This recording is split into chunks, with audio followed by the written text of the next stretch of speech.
aflal ke ba chama na musuma ani laman ke ba chama na musuma on ni sonjale ani on farfoni ni bilendi do na émission mi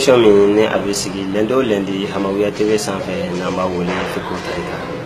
inshallah ni mɔgɔ minnu y'an ni video ninnu sɔrɔ k'a kanu an b'a ɲini aw fɛ aw ka video ninnu aimer ka partager walasa mɔgɔ wɛrɛw ka se ka niyɔrɔ sɔrɔ a la o tɛmɛnen kɔfɛ aw ka abonner an ka page kan pour que émission nataw a bɛ se ka niyɔrɔ sɔrɔ olu la cogo min na.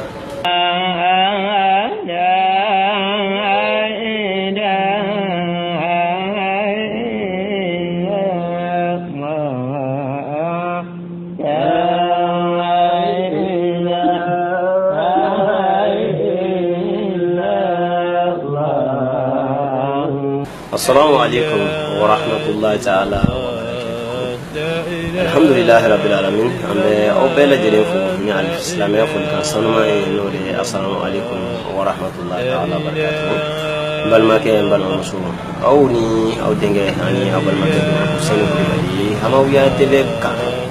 Alhamdulillah rabbil alamin emission mi na do le Fiqhu Tarika family. Wala da temenina an kuma na an karama shana hawala abora mo kono na fuka sala kama sallallahu alaihi wasallam o temenin ko faya mafi o temenin ko fe surprise men tule akana sabu kono ani ka ko burbure ba mi ba kana sabu kono ani ni foli ko o ye ulula emission temeni alhamdulillah rabbil alamin an ga besiki o bina ke shana hawala Allah subhanahu wa ta'ala ya garzge de minuna ni Allah subhanahu wa ta'ala sonama amina da ku yanda malama fo uluka alhamdulillah rabbil alamin akhra ma shana ahmad hamawallah Allah subhanahu wa ta'ala ya garzige den kono tana den chema woro musulman sa alhamdulillah rabbil alamin wo chema woro yi ulu folo o de se na wari be lajeli ya wele ko baba be lajeli ya wele ko baba ni mo ko mi shana hamawlo ka dukon na lajey bi den do soro yi bu minu wele Umar ma soro olu de toy dalendo o sedna Umar la no babale ko baba o temenin ko fe adenge flana o wele ko Sharif Ahmed ni mo ko min tarashan na du kono ibi dendo soro wolu wele ko laha mo ko min wele laha o to dalendo ni Sharif ke bele bayna no ye Sharif Ahmed o temenin ko fe sabana yi chemauna o wele ko Sheikh Ahmed ale Sheikh Ahmed Tijani Togomadi ina fo ibi Sheikh Tijani Togoma sura du kono chogomena sira wele Sheikh Ahmed walma o ka wele ko Shakhati no ye Sheikh Ahmed Tijani Togomadi alhamdulillah rabbil alamin anye o Sheikh Ahmed min ko fo o nyina sisan kafara se na Umar ka no ye dinga folo ni nunu ambada o loka sala kama ulo akalla jarabu kono na uyo nunu tonyo ka kiri jugu bolo ka adamaden jugu ani dine ko ni bagaw nasaraw ani udeme nyogon jugu ninga kiti jugu boli ni nche baflenga ka farashana hawa loko kalande nche muga ani shege ka moko bisaba yelemani donkelen ka kiri bolo ka ni ku bela jele joku faga donkelen to ni kama o temene ko be kalande kulu chama ka fara oluka uyemino take kasula donu ni mino takera bugolu ye mino takera nyangata chama ni alhamdulillah rabbil alamin ni solution no ko bisaba ni bela jele dalil yelemani ka fara kalande kulu chama alhamdulillah rabbil alamin o make abani min bela jele ko fe an karama shana ko wallahu ye dunu nun ci o ko fe dun amba don o don a jole kundo ni bohowde ani karatawde wala ma ani girude joti ko min nasara tan chemay o bela jelen kala kurge o ba ni tarika Hamawiya Tijani Muhammadiya wele kan ninga adatugo ninga a touché Afrique konona bela jelena bolo kana sin mo ko lamma min ba ko la ilaha illallah tabarakallah Allah subhanahu wa ta'ala ka kiti ko be ayra sako yala akadi aye abake o ketugo mela kadai tugo mela abake Allah subhanahu wa ta'ala ni nyanga tay ni de ko bela jelen ko fe shana hamawlo denge sanuman fla ka farak kala den che muga ani shigina minu se du shira ku fa yoronin kelen yelimani o de menen ko ka ni kala ne ku chama minu na soro ye do take bugoli ye minu do take kasola doni ni chama nin bela jelen ko fe ka duci shana hamawlo ko duci nin bela jelen ko fe Allah subhanahu wa ta'ala na dunde jo ko fe bi alhamdulillah rabbil alamin dun jolen do ni jojogo ye jojogo minu nasoro je kabako jojogo be Allah no ye ka jo simana ka dan to chenye ina fo anyara bi so chenye jogo minu wada menen ko fe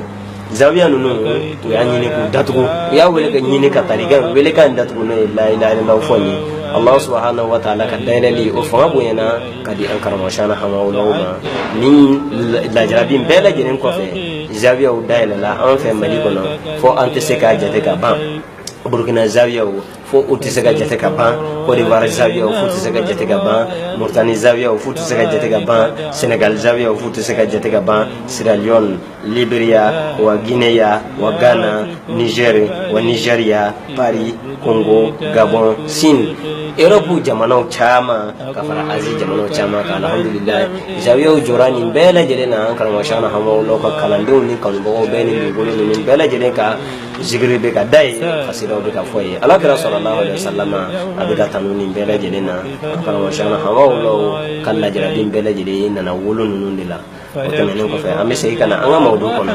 ni denge sanuma nunu no ye denge foloni kafara denge sabana ka no ye baba ani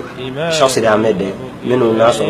ye la jarabi so yeli man ka fo kalande che muba ani shekin ka olu ko fe ni Allah sona ma misi ga wala da kono denga min tu ro olu la no yinani na e o wiwele ko Cheikh Tahara o Cheikh Tahara ale wati jambalo an karama shana hama wono talen ko fe dutigala o temelen ko fe demin tu ro ala o wiwele ko Muhammad na bela je de ba wele ko buye ale de ba wolo ka an karama shana hama wono ka du kono an la de men ko bi o temelen ko fe buye o do ke le o wiwele ko Abu Bakri ni bela je de ba Allah ko do ebi nde shana hama wono denke woro e ay Allah subhanahu wa ta'ala ya gazige denu ni se be oluka dalate la ko so o ka afamu anko o no denga folo o to e ko sinawa o be awele baba wo flana o to Sherif Ahmed o o wele laha an wo denga sabana o to Sherif Ahmed donc ango o ma o Sherif Ahmed no e denga sabana e ka fara denga folenga o lu de se lushera nasaraw anu de men nyogon jugu fe kiri tonyo ni kiri la ninga ufaga ani kala ni ko chama ni kiran karama shana hama Allah no kala foi ko so ko la ilaha illallah muhammad rasulullah fodi islamia dine akon tali ko so